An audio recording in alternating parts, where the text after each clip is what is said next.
Please have your social insurance number ready. Your call may be monitored to ensure the quality of our service. Julian speaking. How may I help you? Julian? My name's LeBlanc, and I just received a letter from Kate Johnston, a program service delivery clerk. Okay. And it reads that effective January 2015, Canada Pension now uses client identifier numbers as opposed to social insurance numbers. Okay. So I would like to use my client identification number to open my file. Okay. Okay. My client identification number is 533388009. Okay, just one moment. Okay, you told me 533388009? Yes. Alright. Because usually our client identification number is 12-digit long. 12-digit? Well, okay, there's many of numbers here that, see, the reason I'm asking, and I've continuously asked this question, is when I received my Canada pension, there was these numbers on my social insurance number, like in the box. Now, they phased out the stubs. Correct. Correct, yeah. I don't know if I feel it's to hide corruption or whatever, but there's many of numbers that showed up. So I'll give you my social insurance number to open my file. Now, since my client identification number didn't work. Your client identification number, you see that on a letter or like an old pay stub?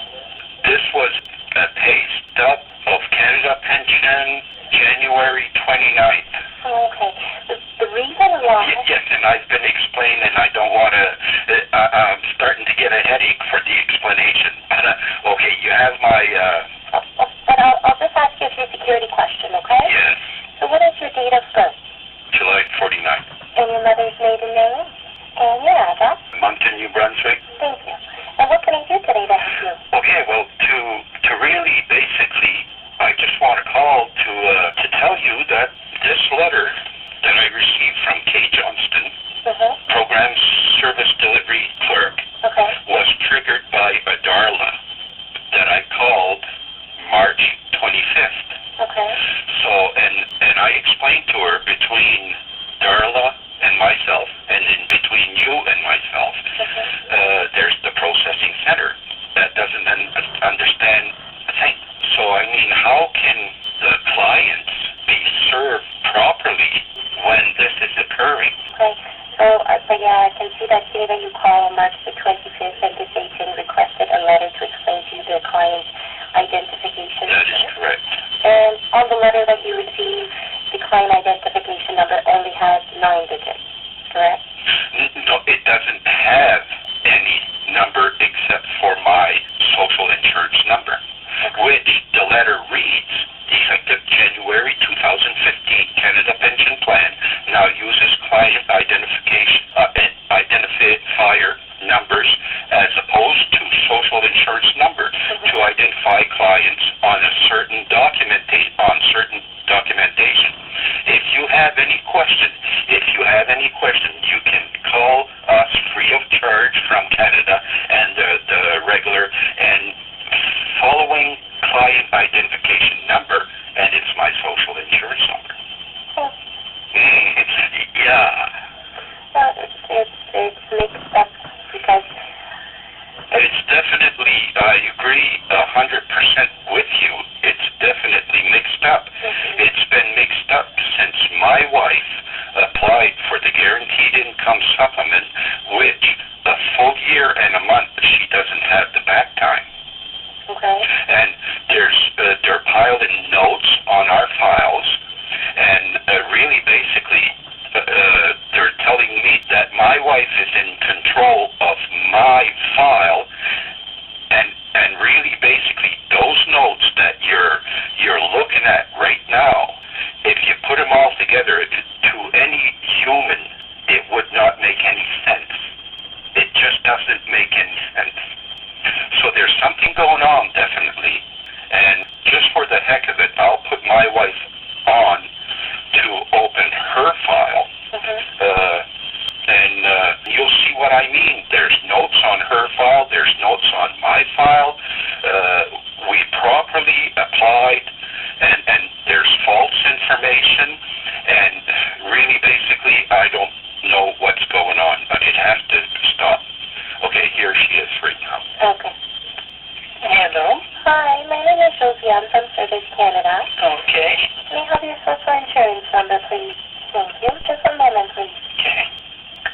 And what is your name and date of birth? LeBlanc. And my date of birth is 1948. And your mother's maiden name? And your address? Street, Mountain, New Brunswick. Postal code? Thank you. Do you give me permission to share information about your file with your Yes, husband? I do. I have no secrets from him. Okay, thank you. Okay. Have a good day. You too. Hey, thank you very much for asking. You're welcome.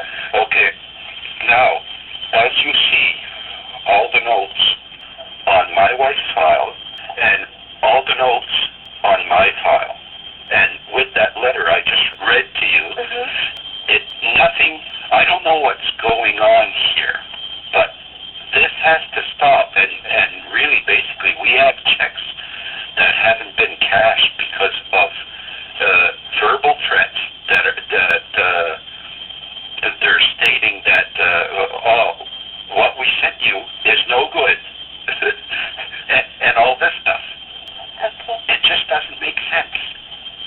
How do we get at the bottom of it? Because I mean, this can and I'm willing for it to continue for as long as it takes for these people to wake up, and that my wife applied properly for a guaranteed income supplement.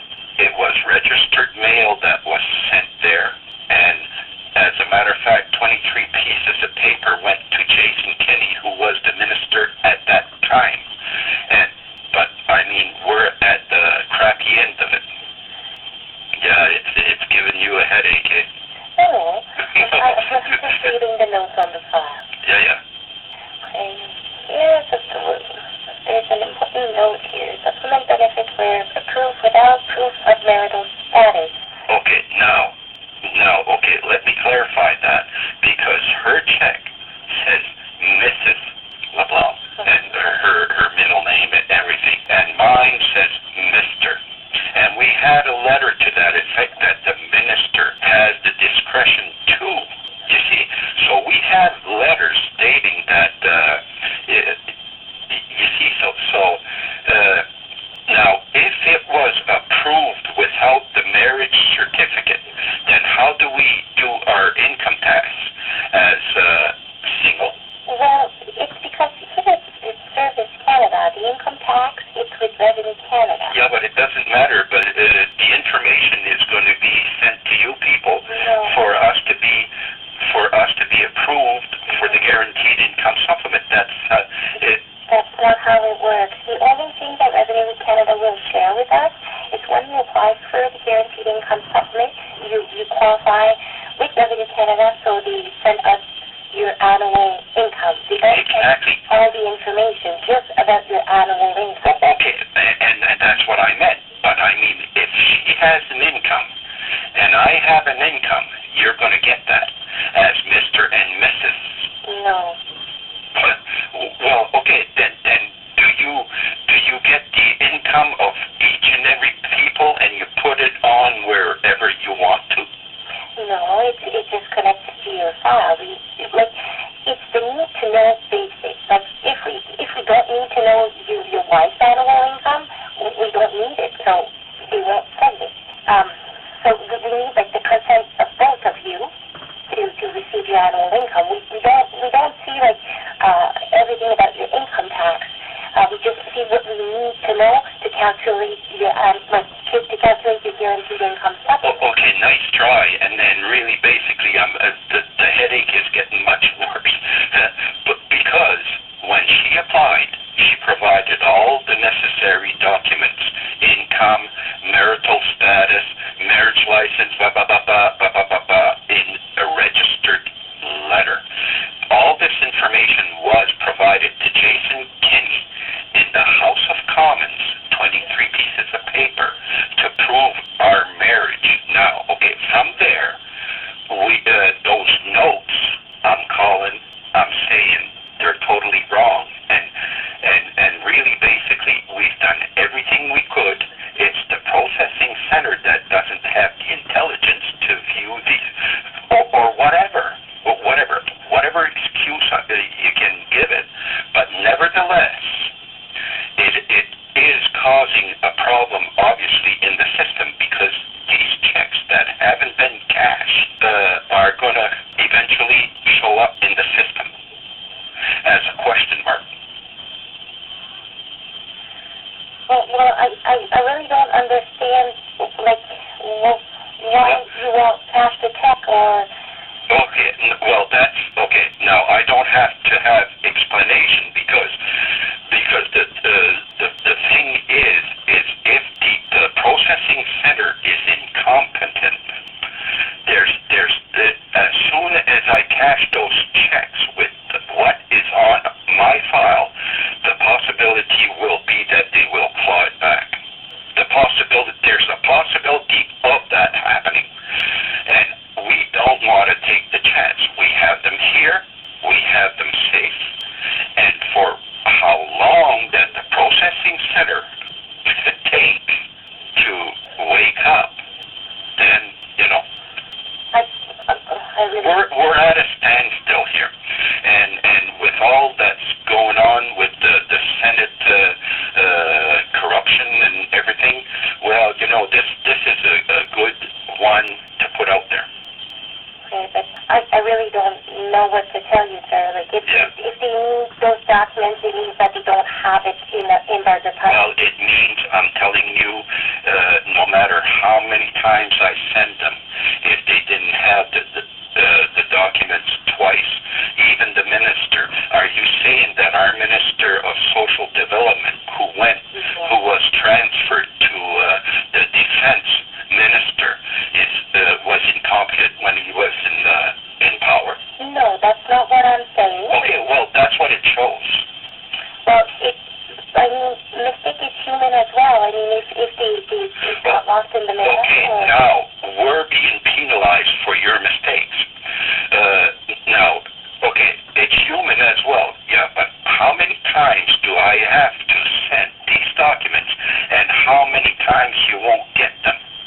You see, because this is twice you didn't get them. My suggestion to you, if you go to a Service Canada... I won't go there, because they're totally obnoxious. They're like trained to do it one way, and they're threatening. No, I will call till I get these people to find. I could give you a tracking number next time I call for that registered mail. You can, but like I told you, the mail, we cannot control the mail. If it gets lost, or... Yeah, but it's not the mail. The mail done its job. It was received at Service Canada, wherever. I haven't got the address, by Jim Allen that works there. Hopefully he wasn't the janitor, but he received the mail. So from me paying for that registered mail to put it in the mail, they received it at the proper place where I addressed it.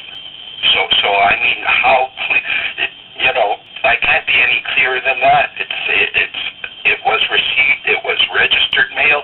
It's a service from the government, the post office, or whatever. It has been for years that they've been doing this, and the protection.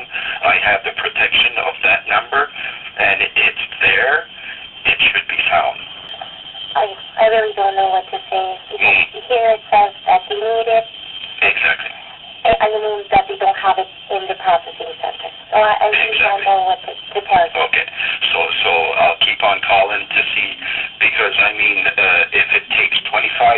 I'll keep, if I live that long. But I'll keep on calling